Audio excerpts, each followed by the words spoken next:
Doctor C Ashwath ಅವರ 80ನೇ ವರ್ಷದ ಹುಟ್ಟುಹಬ್ಬ ಹಾಗೂ ಪುಣ್ಯಸ್ಮರಣೆ ಕಾರ್ಯಕ್ರಮ ಹಾಗೂ ಭಾವನಾಂತರಂಗ ಟ್ರಸ್ಟ್ ಮೊದಲನೇ ವರ್ಷದ ವಾರ್ಷಿಕೋತ್ಸವ ಸಮಾರಂಭವನ್ನ ಬೆಂಗಳೂರಿನ ಕನ್ನಡ ಭವನದಲ್ಲಿ ಆಚರಿಸಲಾಯಿತು. ಕಾರ್ಯಕ್ರಮದ ಉದ್ಘಾಟನೆಯನ್ನ ಭಾವನಾಂಗರಂಗ ಟ್ರಸ್ಟ್ ಹಾಗೂ ಅತಿಥಿಗಳು ದೀಪ ಬೆಳಗಿಸುವುದರ ಮೂಲಕ ಕಾರ್ಯಕ್ರಮ ಉದ್ಘಾಟನೆ ಮಾಡಿದ್ರು.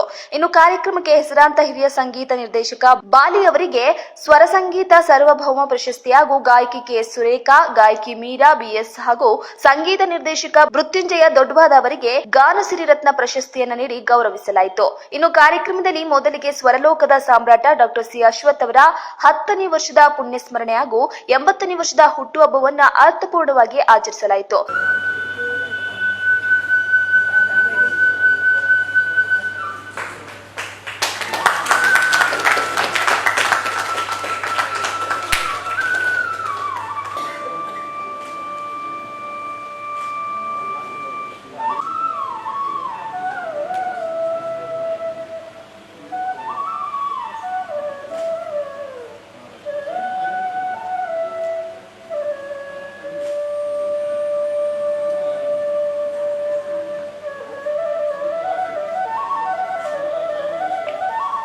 ಕಾರ್ಯಕ್ರಮದಲ್ಲಿ ಅಶ್ವಥ್ ಅವರ ಗೀತೆಗಳನ್ನ ಹಾಡುವ ಮೂಲಕ ಅಶ್ವಥ್ ಅವರನ್ನ ನೆನಪಿಸಿಕೊಂಡು ಈ ವೇಳೆ ಮುಖ್ಯ ಅತಿಥಿಯಾಗಿ ಅಶ್ವಥ್ ಅವರ ಧರ್ಮಪತ್ನಿ ಚಂದ್ರ ಅಶ್ವಥ್ ಭಾಗವಹಿಸಿದ್ರು. ಇನ್ನು ಇದೇ ವೇಳೆ ಭರತನಾಟ್ಯ ಕಲಾವಿದರು ಹಚ್ಚೇವು ಕನ್ನಡದ ದೀಪ ಹಾಡಿಗೆ ನೃತ್ಯ ಮಾಡಿ ನೆರೆದಿದ್ದವರನ್ನ ಮಂತ್ರಮುಗ್ಧರಾಗಿಸಿದ್ರು.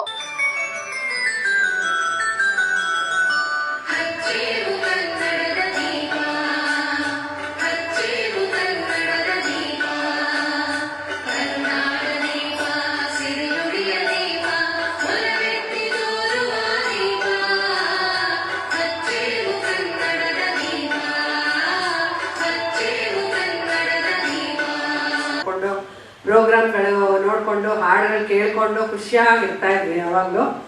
ಅದರಿಂದ ಈ ಮಾತಾಡಿದ್ರೆ ನಮ್ಗೇನು ಗೊತ್ತಾಗಲ್ಲ ಮಾತಾಡೋಕ್ಕೆ. ಯಾವಾಗಲೂ ಸ್ಟೇಜ್ ಮೇಲೆ ಮುಂದೆ ಬಂದು ಇವ್ರು ಹೋದ್ಮೇಲೆ ಈ ಥರ ಸಂದರ್ಭ ಬಂದಿದೆ. ಈ ಭಾವನಾಂತರಂಗ ಟ್ರಸ್ಟ್ ಹೋದ ವರ್ಷ ಶುರು ಮಾಡಿದ್ರು. ಆಮೇಲೆ ಅದನ್ನು ಇವರು ತುಂಬ ಎಲ್ಲ ಸೇವೆಗಳೆಲ್ಲ ಮಾಡ್ತಾ ಬಂದಿದ್ದಾರೆ. ತುಂಬ ಸಂತೋಷ ಆಯಿತು. ಅದ್ರ ಬಗ್ಗೆ ಎಲ್ಲ ಹೇಳಿದ್ರು. ಇದೇ ರೀತಿ ಎಲ್ಲ ಕಾರ್ಯಕ್ರಮಗಳನ್ನ ಹಮ್ಮಿಕೊಂಡು ಮುಂದುವರಿಲಿ ಅಂತ ನಾನು ಆಶಿಸ್ತೀನಿ. ತಮ್ಮ ಕೊಂಬೆಗಳಲ್ಲಿ ಇಟ್ಕೊಂಡು ನನ್ನ ಪ್ರತಿಭೆಗೆ ಒಂದು ಒಳ್ಳೆಯ ಅರ್ಥಪೂರ್ಣವಾದಂತಹ ಒಂದು ಸ್ಥಾನವನ್ನು ಕಲ್ಪಿಸಿಕೊಟ್ಟಿದ್ರು. ಅವ್ರ ಜೊತೆಗೆ ನನ್ನನ್ನು ಕಾರ್ಯಕ್ರಮಗಳಿಗೆ ಕರ್ಕೊಂಡು ಹೋಗ್ತಾ ಇದ್ರು ಹಾಗೂ ರೆಕಾರ್ಡಿಂಗ್ಗಳಲ್ಲಿ ಹಾಡಿಸ್ತಾ ಇದ್ರು. ಎಷ್ಟೊಂದು ಜನ ಗಾಯಕರಿಗೆ ಸಿಗದೇ ಇರುವಂತಹ ಅವಕಾಶ ನನಗೆ ಸಿಕ್ಕಿತ್ತು. ಅದು ನನ್ನ ಪೂರ್ವಜನ್ಮದ ಪುಣ್ಯ ಅಂತ ನಾನು ಅಂದ್ಕೊಳ್ತೀನಿ. ಅವರೊಂದಿಗೆ ಹಾಡ್ತಾ ಹಾಡ್ತಾ ನಾನು ಎಷ್ಟು ಧೈರ್ಯಶಾಲಿಯಾಗಿ ಸುಲಲಿತವಾಗಿ ಸುಗಮ ಸಂಗೀತವನ್ನು ಹಾಡುವಂಥ ಅಭ್ಯಾಸವನ್ನು ಬೆಳೆಸ್ಕೊಂಡೆ. ಅದಕ್ಕೆ ಅಶ್ವಥ್ ಅವರೇ ಒಂದು ದೊಡ್ಡ ಕಾರಣ.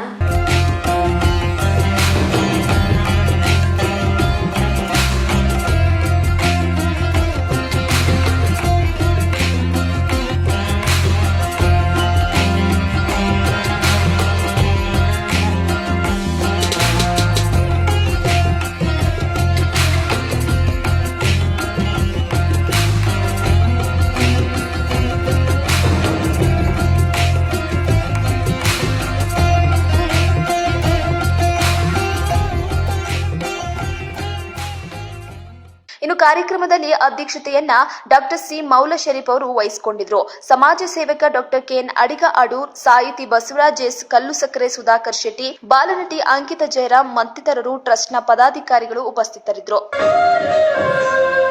ಕಾಣದ ಕಡಲಿಗೆ ಅಂಬಲಿಸಿದೆ ಮನ, ಕಾಣದ ಕಡಲಿಗೆ ಅಂಬಲಿಸಿದೆ ಮನ, ಕಾಣಬಲ್ಲಿ ಒಂದು ದಿನ ಕಡಲನು ಕೊಡಬಲ್ಲೆ ಒಂದು ದಿನ, ಕಾಣಬಲ್ಲಿ ಒಂದು ದಿನ ಕಡಲನು ಕೊಡಬಲ್ಲೆ ಒಂದು ದಿನ.